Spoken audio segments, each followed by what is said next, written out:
Doctor M V Natesan, ഉത്തരം മുട്ടുകയാണവർക്ക്. സുരക്ഷാ ചുമതല ആർക്കെന്ന് ചോദിച്ചപ്പോൾ പോലീസിനാണ്, അതെല്ലാവർക്കും അറിയാമല്ലോ. പക്ഷേ പ്രതിരോധിക്കേണ്ട സമയം വന്നാൽ ഞങ്ങൾ പ്രതിരോധിക്കുമെന്നാണ് പറഞ്ഞത്. 7 പേരാണ് ABVP-ക്കാർ അവിടെ ഉണ്ടായിരുന്നത്.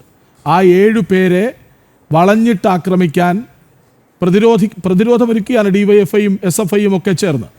എന്തൊരു കഷ്ടമാണ്. എനിക്ക് ആദ്യം ABVP-യുടെ പ്രവർത്തകരോട് പറയാനുള്ളത്, നിങ്ങൾ നയിക്കുന്ന ഒരു മുദ്രാവാക്യമുണ്ട്, ജ്ഞാനം, ശീലം, ഏകത.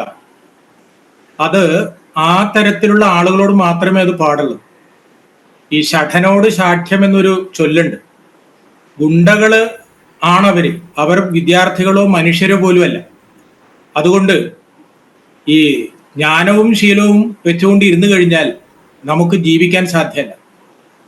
ഈ നിലയിൽ അവര് മുന്നോട്ട് പോയി കഴിഞ്ഞു കഴിഞ്ഞാൽ കേരളം ഇപ്പൊ തന്നെ കൈവിട്ടിരിക്കുകയാണ്. അപ്പോൾ ഇതിൽ ദൗർഭാഗ്യകരമായ ഒരു വസ്തുത എന്ന് വെച്ചാൽ ഇതിലെല്ലാത്തിലും, എല്ലാ കാര്യത്തിലും പോലീസ് ഇവരോടൊപ്പമാണ്, ഗുണ്ടകൾ ഇവരോടൊപ്പമാണ്, തമ്പടിച്ചിരിക്കുന്ന SFIക്കാരോട് ചേർന്നുകൊണ്ടാണ് ഇതെല്ലാം നടത്തുന്നത്. അപ്പോ ആര് ആർക്ക് ഇവിടെ സെക്യൂരിറ്റി കൊടുക്കുന്നു എന്നുള്ളൊരു വിഷയമല്ല. കാരണം ഇവരെല്ലാം ഒരു കൂട്ടുമുന്നണിയാണ്.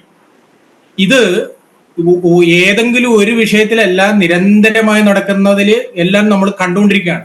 1-2 വർഷമല്ല, നമ്മളെല്ലാം പഠിച്ചുകൊണ്ടിരിക്കുന്ന കാലം മുതൽ ഇവർ ചെയ്തുകൊണ്ടിരിക്കുന്നതാണ്. അപ്പോ ഈ തരത്തിലുള്ള ഒരു അക്രമ രാഷ്ട്രീയത്തിന് അറുതി വരുത്തണമെങ്കിൽ പൊതുസമൂഹം ഇതിനെതിരായി ഉണരേണ്ടിയിരിക്കുന്നു. അതുപോലെ തന്നെ നമുക്ക് അറിയാം, ഇപ്പൊ നേരത്തെ നമ്മുടെ ഹസ്കർ പറഞ്ഞത്, ഈ ഭരണഘടനാ വിരുദ്ധമായിട്ട് പെരുമാറി അർലേക്കർ, RSSന്റെ ചിഹ്നങ്ങൾ അങ്ങനെയാണ് ഇങ്ങനെയാണെന്ന് പറഞ്ഞിട്ടാണ് മൂപ്പര് ഇവിടുന്ന് പോയത്. ഈ ഭരണഘടന അനുവദിച്ചിട്ടുള്ളതായ മൗലികമായ അവകാശങ്ങളുണ്ട്. ആ മൗലികമായ അവകാശം തങ്ങൾ വിശ്വസിക്കുന്ന ആദർശത്തിന് വേണ്ടിയിട്ട് സംഘടിക്കാനും പ്രചരിപ്പിക്കാനുള്ള അവകാശമാണ്. അതിനെയാണ് ഇവർ ലംഘിച്ചിട്ടുള്ളത്. അതുപോലെ തന്നെ ഈ ഭാരതമാതാവിന്റെ കഥയിലും ഇതുപോലെ തന്നെയാണ്. 2024 മദ്രാസ് ഹൈക്കോർട്ടിലുള്ള വിധിയെ സംബന്ധിച്ച് ഇന്നിപ്പോ ഏറെ ചർച്ച ചെയ്തിട്ടുണ്ട്. അതായത് ഈ രാജ്യത്ത് ജീവിക്കുന്ന ഒരു പൗരന് അനുഭവിക്കേണ്ട അവകാശങ്ങളുണ്ട്. ആ അവകാശങ്ങളെയാണ് ഇവര് നിഷ്കരുണം ഇല്ലായ്മ ചെയ്യുന്നത്. അതിനു വേണ്ടിയിട്ടുള്ള അവരുടെ ഭാഷയിൽ പറഞ്ഞാൽ മനുഷ്യരെ കൂട്ടി പ്രതിരോധിക്കും എന്നുള്ളതാണ്. മനുഷ്യൻ എത്തുന്ന സ്ഥാനത്തേക്ക് ഗുണ്ട എന്ന് മാത്രമേ വേണ്ടുള്ളൂ.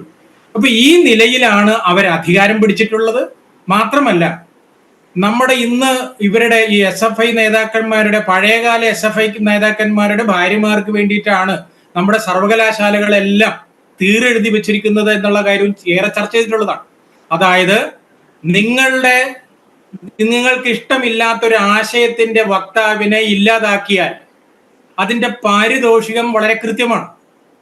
ഇതാണ് ഇന്ന് നടപ്പിലാക്കിക്കൊണ്ടിരിക്കുന്നത്. മാന്യമായി പഠിക്കുന്ന വിദ്യാർത്ഥികൾക്ക്, പരിശ്രമിക്കുന്ന വിദ്യാർത്ഥികൾക്ക് യാതൊരു രക്ഷയില്ല. മറിച്ച് പാർട്ടിയുടെ ഓരം ചേർന്ന് അക്രമം നടത്തിയാൽ അവന് വാഴക്കൊല PhD ആണെങ്കിൽ അത് കിട്ടും, ജോലി കിട്ടും, PSC വന്നു കഴിഞ്ഞിട്ടുണ്ടെങ്കിൽ അതിൽ ഫസ്റ്റ് റാങ്ക് ആവും. അതിനു വേണ്ടിയിട്ടുള്ള എല്ലാ സംവിധാനങ്ങളുമാണ് ഇവർ നടത്തിയിട്ടുള്ളത്. ഇതിനു വേണ്ടിയിട്ടുള്ള പ്രൊട്ടക്ഷനും അവർ കൊടുക്കുന്നുണ്ടെന്നുള്ളതാണ്. ഇതെല്ലാം ഇവിടുത്തെ പൊതുസമൂഹം കണ്ടുകൊണ്ടിരിക്കുകയാണ്. പക്ഷേ പൊതുസമൂഹം നിസ്സഹായരായിട്ടാണ് കണ്ടുകൊണ്ടിരിക്കുന്നത്. ആ നിസ്സഹായ അവസ്ഥ നേരത്തെ അഡ്വക്കേറ്റ് ഉല്ലാസ് ബാബു പറഞ്ഞതുപോലെ അത് നിസ്സഹായതയോടുകൂടി നോക്കി നിൽക്കാൻ എല്ലാവർക്കും സാധ്യമല്ല. അതിനെ പ്രതിരോധം തീർക്കേണ്ടി വരും. ഇതിനേക്കാൾ വലിയ ഭീകര പ്രസ്ഥാനങ്ങൾ ഈ രാജ്യത്തെ ആക്രമിച്ചിട്ടുണ്ടെങ്കിൽ അതിന് 24 മണിക്കൂറിനുള്ളിൽ പകരം കൊടുക്കാൻ സാധിച്ചിട്ടുണ്ട് എങ്കിൽ ഇത്തരത്തിലുള്ള രാജ്യദ്രോഹ ശക്തികൾ അവർക്കെതിരായിട്ടുള്ള ഒരു നിലപാടുകൾ എടുക്കാൻ അധിക സമയം വേണ്ട എന്ന കാര്യവും നമ്മുടെ എല്ലാവരുടെയും മുമ്പിലുള്ളതാണ്.